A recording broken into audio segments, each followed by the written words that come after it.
이방들이여, 너희는 여호와의 말씀을 듣고 먼 섬에 전파하여 이르기를, 이스라엘을 흩으신 자가 그를 모으시고 목자가 그 양떼에게 행함같이 그를 지키시리로다. 여호와께서 야곱을 구원하시되 그들보다 강한 자의 손에서 속량하셨으니 그들이 와서 시온의 높은 곳에서 찬송하며 여호와의 복 곧 곡식과 새 포도주와 기름과 어린 양의 떼와 소의 떼를 얻고 크게 기뻐하리라. 그 심령은 물된 동산 같겠고 다시는 근심이 없으리로다 할지어다. 그때에 처녀는 춤추며 즐거워하겠고 청년과 노인은 함께 즐거워하리니 내가 그들의 슬픔을 돌려서 즐겁게 하며 그들을 위로하여 그들의 근심으로부터 기쁨을 얻게 할 것임이라. 내가 기름으로 제사장들의 마음을 흡족하게 하며 내 복으로 내 백성을 만족하게 하리라. 여호와의 말씀이니라. 여호와께서 이와 같이 말씀하시니라. 라마에서 슬퍼하며 통곡하는 소리가 들리니 라헬이 그 자식 때문에 애곡하는 것이라. 그가 자식이 없어져서 위로받기를 거절하는도다. 여호와께서 이와 같이 말씀하시니라. 내 울음소리와 내 눈물을 멈추어라. 내 일의 삭슬 받을 것인즉 그들이 그의 대적의 땅에서 돌아오리라. 너의 장래에 소망이 있을 것이라. 너의 자녀가 자기들의 지경으로 돌아오리라. 에브라임이 스스로 탄식함을 내가 분명히 들었노니 주께서 나를 징벌하심에 멍에 익숙하지 못한 송아지 같은 내가 징벌을 받았나이다. 주는 나의 하나님 여호와이시니 나를 이끌어 돌이키소서. 그리하시면 내가 돌아오겠나이다. 내가 돌이킨 후에 뉘우쳤고 내가 교훈을 받은 후에 내 골기를 쳤사오니 이는 어렸을 때 치욕을 짐으로 부끄럽고 욕됨이니이다 하도다. 에브라임은 나의 사랑하는 아들 기뻐하는 자식이 아니냐. 내가 그를 책망하여 말할 때마다 깊이 생각하노라. 그러므로 그를 위하여 내 창자가 들끓으니 내가 반드시 그를 불쌍히 여기리라. 여호와의 말씀이니라. 이방들이여, 너희는 여호와의 말씀을 듣고 먼 섬에 전파하여 이르기를, 이스라엘을 흩으신 자가 그를 모으시고 목자가 그 양떼에게 행함같이 그를 지키시리로다. 여호와께서 야곱을 구원하시되 그들보다 강한 자의 손에서 속량하셨으니 그들이 와서 시온의 높은 곳에서 찬송하며 여호와의 복 곧 곡식과 새 포도주와 기름과 어린 양의 떼와 소의 떼를 얻고 크게 기뻐하리라.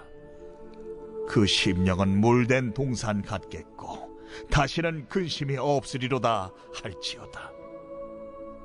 그때에 처녀는 춤추며 즐거워하겠고 청년과 노인은 함께 즐거워하리니 내가 그들의 슬픔을 돌려서 즐겁게 하며 그들을 위로하여 그들의 근심으로부터 기쁨을 얻게 할 것임이라.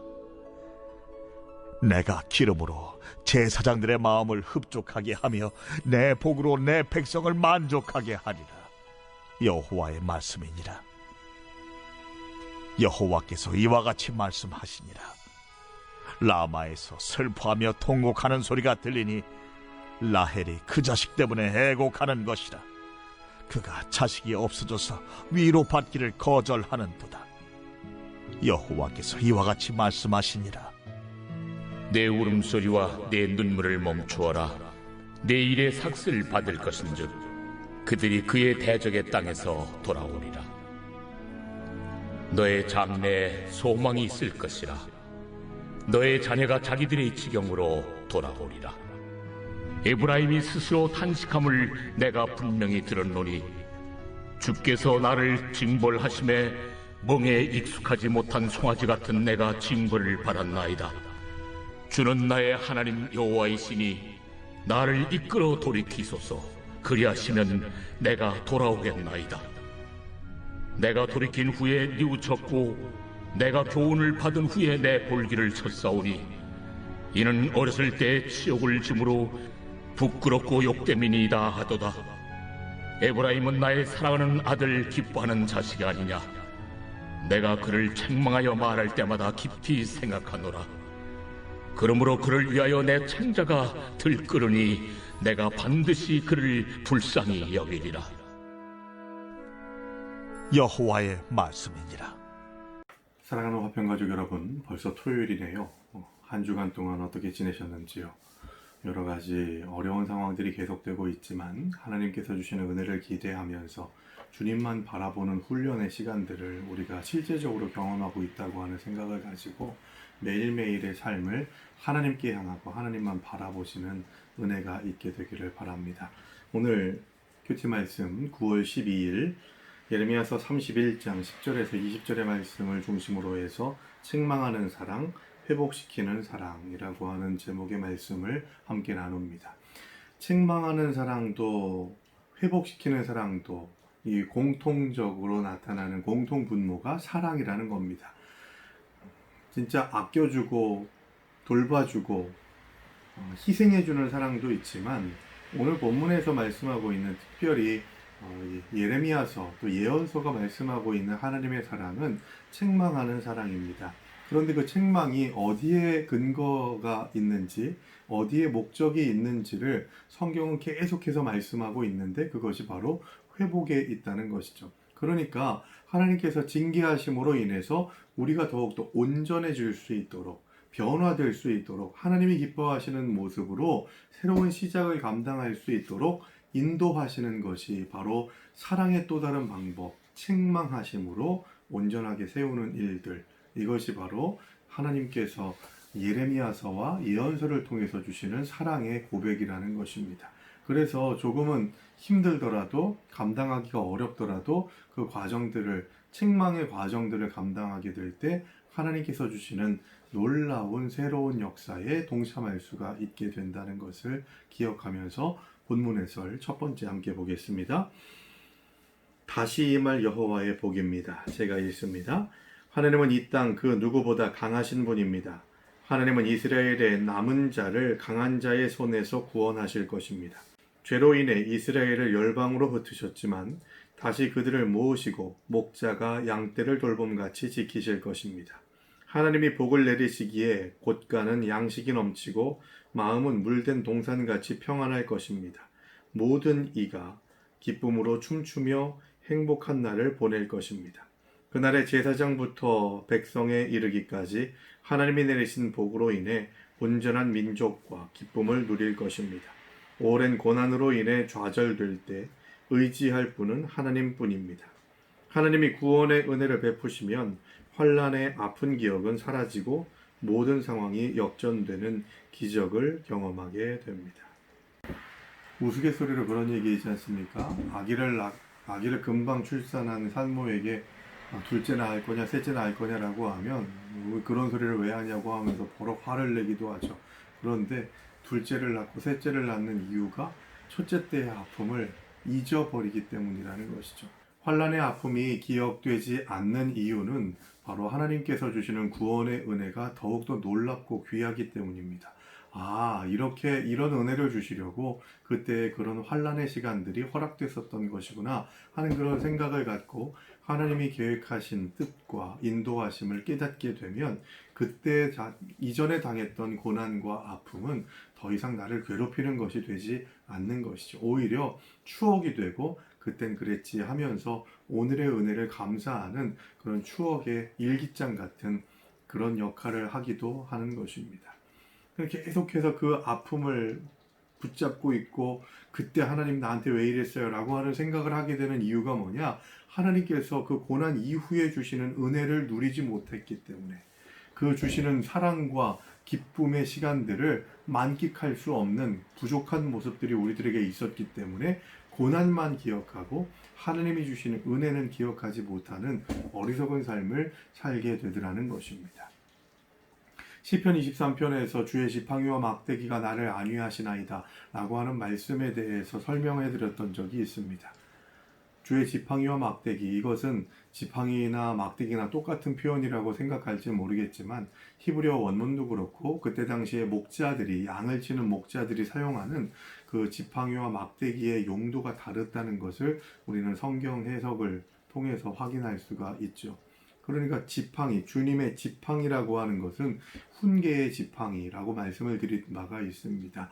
길고 얇은 지팡이거든. 그걸 지팡이라고 하거든요. 그건 지팡이, 그것이 목자가 걸어갈 때에 딛기 위해서 쓰는 것이 아니라 그 지팡이라고 하는 것의 용도는 목자가 원하는 길로 양들이 가지 않고 조금이라도 이탈하려 할 때에 뒤에서 툭툭 치면서 거기가 아니야, 똑바른 길로 가라 라고 하는 그런 훈계를 하게 될 때 쓰는 것이 바로 주님의 지팡이입니다.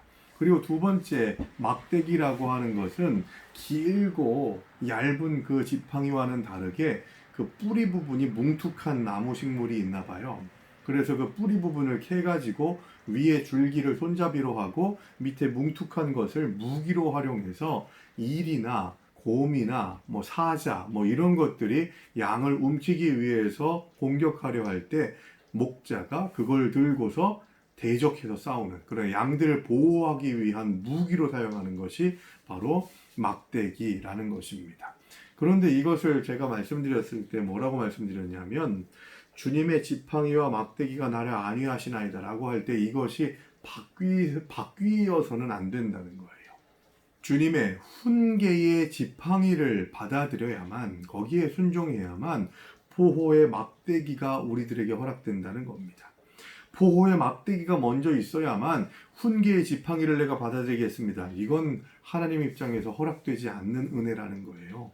먼저 하나님의 훈계를 받을 줄 알고 그 훈계 가운데에서 하나님의 올바른 길로 나아가겠다고 결단하고 다짐하면서 온전히 순종하게 될 때 훈계의 지팡이가 나를 보호하시는 막대기로 함께 동역하게 된다는 것을 우리는 이 시편 23편을 통해서 깨달아야 한다는 것이죠. 그래서 예레미야서 오늘 본문도 마찬가지로 계속해서 하나님께서 훈계하실 거라고 이야기하고, 그리고 그 훈계는 지적하시고 너 잘못했다라고 말씀하시는 것은 미워하기 때문이 아니라 사랑하기 때문이라는 것을 말씀하고 있는 것입니다. 그래서 하나님은 그 백성들이 고통 가운데에서 바벨론에서 포로 생활을 하지만 고국으로 돌아오게 될 것이라고 하는 것을 복된 말씀으로 약속하시는 메시지가 10절에서 14절까지 선포되고 있습니다. 그리고 목자가 양떼들에게 행함같이 이스라엘 백성들을 지키실 것이라고 하는 것을 약속해주고 있는 것이죠. 그래서 양들은 목자가 함께 동행하고 목자가 함께 하기 때문에 마음이 편안해지게 된다라고 하는 것을 말씀하고 있습니다. 그리고 이 말씀은 지금 바벨론의 포로가 되는 이스라엘 백성들에게 너희에게 평안이 있어야 된다라고 말씀하고 있습니다. 노예로 끌려가는데 무슨 평안이냐라고 말할지 모르겠지만 그럼에도 불구하고 이 모든 과정들에 하나님이 동행하시기에 너희는 평안의 은혜를 누려라 라고 그렇게 말씀하고 있는 것이죠. 그래서 12절의 말씀에서는 우리의 심령이 물된 동산과 같다 라고 그렇게 말씀합니다. 물된 동산, 바로 물이 흐르면서 끊이지 않는 풍요로움과 복과 은혜가 있는 그런 모습을 물된 동산이라고 표현하고 있는데, 이것이 바로 우리의 마음의 상태가 되어야 한다는 것입니다. 부족한 것 같아요. 아직 이루어지지 않았어요. 그러나 우리의 마음은 하나님 안에서 물된 동산같이 평안함을 간직하는 자들이 되어야 한다는 것이죠. 그래서 마음을 빼앗기게 되는 것은 범죄, 하나님의 뜻에서 벗어나는, 하나님의 길에서 벗어나는 아주 중요한 약점이 될 수 있다는 것을 기억해야 합니다. 나의 마음의 상태가 하나님을 바라보는 시선을 흔들리게 하거나 흐릿하게 할 가능성이 대단히 많다는 것이죠. 두 번째 본문에서입니다. 애통하는 백성과 주님의 위로, 제가 읽습니다. 긍휼하신 하나님은 슬퍼하고 애통하는 자들을 위로하십니다. 라마는 라헬의 둘째 아들 베냐민 지파의 지경에 속한 장소입니다. 이곳에서 슬픔과 통곡 소리, 즉 자녀가 없어 괴로워하던 라헬의 울음소리가 들립니다. 이는 에브라임으로 대표되는 북이스라엘이 하나님의 징계로 자녀들이 죽거나 잡혀가는 상황이 되어 탄식하는 모습을 암시합니다. 하나님은 백성의 눈물과 탄식을 외면하지 않으시고 내 울음소리와 내 눈물을 멈추어라 라고 위로하시며 회복을 약속하십니다. 백성의 죄를 책망하시면서도 아버지가 자녀를 바라보듯 고통당하는 백성을 보실 때 긍휼로 인해 그분의 창자가 들끓습니다. 자기 백성을 향한 하나님의 크신 긍휼이 구원의 은혜로 나타납니다. 15절의 말씀에 보시면 야곱의 아내 라헬의 이야기가 나옵니다. 아시는 바와 같이 야곱은 두 아내를 얻게 되죠. 처음에 결혼하게 될 때에 외삼촌 라반의 집에 있었던 그 외삼촌의 두 딸인 레아와 라헬을 얻게 됩니다. 라헬을 사랑했지만 먼저 레아를 시집 보내는 것이, 언니를 먼저 시집 보내는 것이 옳다라고 해서 7년 동안 라헬을 위해서 일을 했는데 레아를 얻게 됨으로 인해서 다시 또 7년을 일해서 둘째 딸인 라헬까지도 얻게 됩니다. 그런데 문제는 계속해서 이 야곱은 라헬을 사랑했습니다만 라헬에게서 아이가 생산되지 못했던 것이죠. 그래서 레아가 먼저 아이를 낳고 그리고 레아와 또 라헬의 몸종들이 아이를 낳습니다. 아시는 바와 같이 라헬은 두 아들을 하나님의 은혜로 낳게 되는데요. 11번째 아들인 요셉 그리고 12번째 아들인 베냐민, 이 둘을 낳게 됩니다. 11번째, 12번째예요. 거기다가 12번째 아들인 베냐민을 낳다가 이 라헬이 죽게 됩니다. 출산을 하고 난 다음에 죽게 되는 아픔을 경험하게 되죠. 어찌되었건 10번이라고 하는 10명의 남자 아이들이 태어날 때까지 라헬은 그 모습을 보면서 찢어지는 마음을 갖게 됩니다. 아이를 낳고 싶은데 낳지 못하는 그 심정, 그것을 어떻게 헤아릴 수가 있겠습니까? 그 고통과 아픔과 그 슬픈 마음은 이루 헤아릴 수가 없는 것이죠. 그래서 아이를 생산할 수 없다고 하는 그 절망감에 빠진 마음으로 하느님 앞에 눈물을 흘리며 기도하고 통곡했던 그 모습을, 그 기도를 들으셔서 하나님께서 라헬에게 요셉과 베냐민을 허락하신 것처럼 지금 라헬의 통곡을 들었듯이 너희의 통곡, 남한국 유다 백성들 너희들의 통곡을 내가 듣고 너희를 회복시키리라 라고 하는 그 말씀이 위로의 말씀으로 선포되고 있는 것입니다. 라헬이 자녀가 없음으로 인해서 통곡하는 것처럼 바벨론의 포로로 끌려간 자식의 어머니들이 애곡하고 있다는 것을 표현하고 있어요. 그리고 그 어머니들의 그 애곡하는 것을 내가 들었다라고 말씀하고 있는 것이죠. 이스라엘의 어머니 라헬이 운다는 것은 유다의 모든 어머니들이 울고 있다는 의미입니다. 그런데 하나님은 울음을 멈추라고 16절에서 말씀하고 있죠. 왜 그렇습니까?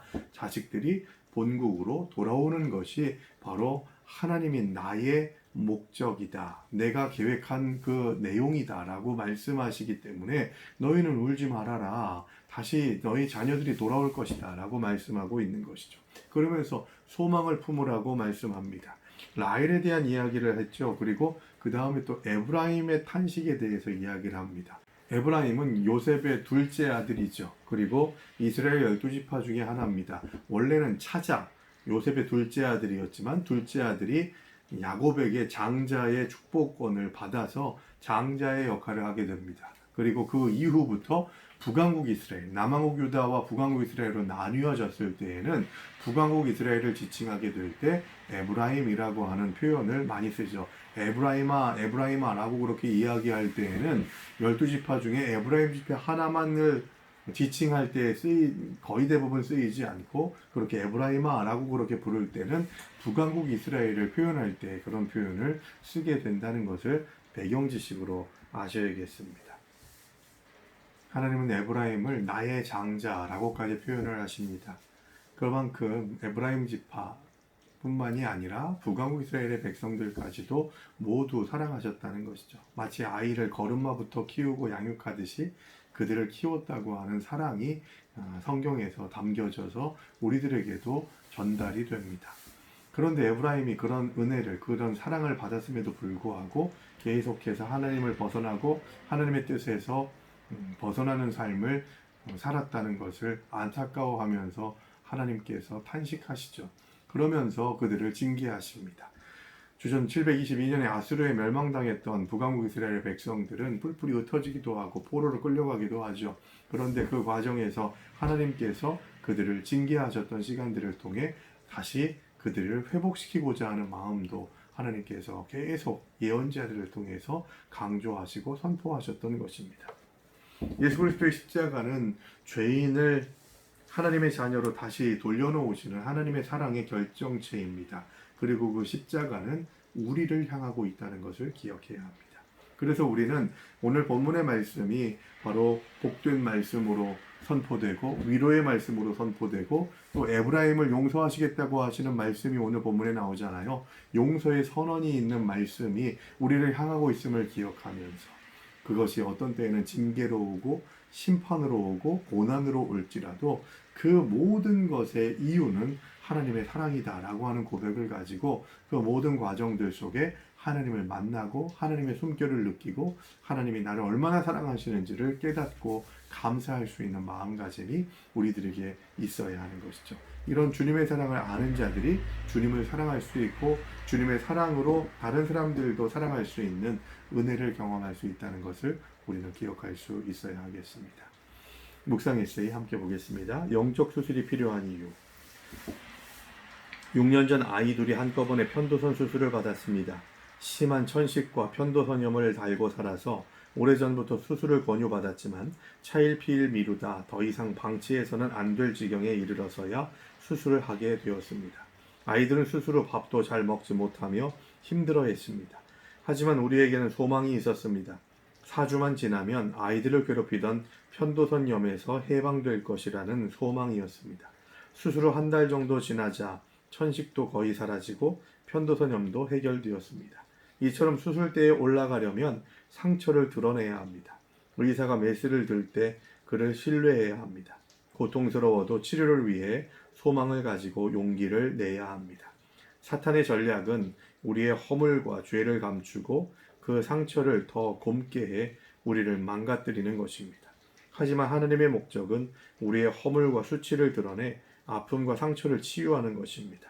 하나님은 하늘나라에서 굽어보시며 우리가 잘못하면 벌을 주시는 분이 아닙니다. 그분은 우리를 살리기 위해 독자 예수님을 십자가에 못 박으신 하나님입니다. 그리고 그 아들 예수님은 내 삶의 깊은 계곡까지 내려오셔서 현실을 직시하게 하시고 상처에 보혈을 붓고 그분의 살을 쪼개어 덧입혀 회복시키십니다. 이 일을 행하시는 자비와 긍휼의 하나님을 믿으십시오. 로마서 1장에서 하나님께서 주시는 징계 가운데 가장 큰 징계를 내버려 두심의 징계라고 말씀합니다.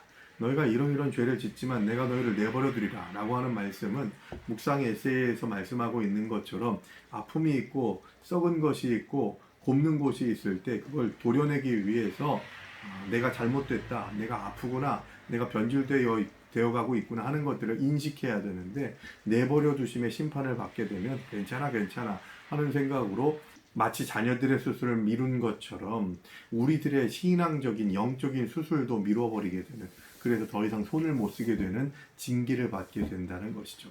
그래서 회개한다는 것은 은혜입니다. 회개가 어떤 것입니까? 바로 내가 잘못된 길을 간다는 것을 깨닫고 깨닫는 것에서 끝나면은 진짜 회개가 아니라고 했죠. 돌이켜서 돌아오는 겁니다. 가던 길을 멈추고 돌이켜서 돌아오는 것이죠. 그래서 우리가 회개를 한다는 것은 내 죄를 본다는 것이고 내 죄를 인식한다는 것이기 때문에 그래서 회개는 회복의 은혜가 수반되는 것이고 그래서 새롭게 되는 은혜가 우리 믿는 자들에게 허락되는 것이 바로 회개할 때 나타나게 되는 은혜라는 것이죠. 그래서 제목처럼 영적 수술이 필요한 때는 내가 변질되고 문제가 생기고 그것을 도려내야 될 때라는 것을 기억하면서 아플지라도 그것을 수술대에 올라서 치료받아야만 그 시간들을 통해 다시 회복의 은혜를 경험한다는 것을 기억하면서 내버려 두심의 심판에 들어가지 않도록 우리 스스로가 깨어있는 은혜의 백성들이 되시기를 바랍니다. 한 절 묵상 같이 봅니다. 12절에 대한 한 절 묵상입니다. 제가 읽죠. 하나님은 그분의 백성을 징계하실지라도 회복시켜 구원에 이르게 하십니다. 포로가 되어 끌려갔다가 귀환한 백성은 가나안 땅에서 다시 물질적 복을 누립니다. 하나님의 생명력으로 충만해 물된 동산처럼 마르지 않는 영적 풍요를 누리게 됩니다. 현재 성도가 겪는 고난은 결코 영원하지 않습니다. 아픈 징계와 심판 너머에는 하나님이 허락하신 소망의 새 시대가 기다리고 있습니다. 묵상 에세이에서 이야기하는 것처럼 오랫동안 편도선염이나 편도염 때문에 고생을 했다고 했는데 수술을 받고 난 다음에는 그 아픔이, 그 질병이 깨끗이 나았다는 것이죠. 그런데 사탄은 계속해서 우리를 공격합니다. 너 계속 될 거야. 계속 이런 질병이, 이런 아픔이, 이런 상처가, 이런 문제가 있을 거야. 라고 그렇게 참소하면서 공격한다는 거죠. 그래서 손 쓰지 못하게 하고 절망하고 낙심하게 한다는 겁니다. 거짓말입니다. 말씀의 검이 두 가지 의미가 있다고 했죠. 하나는 사탄의 세력을 대적해서 이기는 영적인 무기로, 또 한 가지는 우리의 더러운 것들, 추한 것들, 썩어져 가는 것들을 도려내는 수술용 칼의 역할을 한다고 말씀드렸죠. 그래서 수술용 칼의 역할을 감당하는 말씀을 받을 때에는 아프기도 하고 힘들기도 하지만, 그렇게 될 때, 그렇게 하나님께서 치료의 칼로 말씀이 우리를 이끄시고 인도하실 때 우리가 더 건강해지고 새롭게 되고 온전해지게 된다는 것을 말씀하고 있는 것입니다. 내일이면 함께 또 교회에서 예배를 드리지는 못하지만 각자의 자리에서, 여러분들의 가정에서 비대면 인터넷 실시간 예배를 드리게 됩니다. 예배를 위해서 준비되는 시간들 여러분 꼭 감당하시고 기도로 이 실시간 예배가 인터넷상에서 문제가 되거나 끊어지거나 방송사고 나지 않도록 여러분 꼭 예배를 위해서 기도해 주시기를 부탁을 드립니다. 오늘 하루도 주님 안에서 승리하시기를 바랍니다. 사랑하고 축복합니다. 오늘의 기도로 큐티 마치겠습니다. 애끓는 심정으로 저를 책망하시고 속량하시며 긍휼로 회복시키시는 하나님의 사랑을 찬양합니다. 주님의 음성을 익숙하게 들으며 그 인도하심을 즐거이 따르게 하소서. 제 심령이 주님의 강하신 손에 붙들려 위로와 만족이 가득한 물된 동산 같게 하소서. 예수님의 이름으로 기도합니다. 아멘.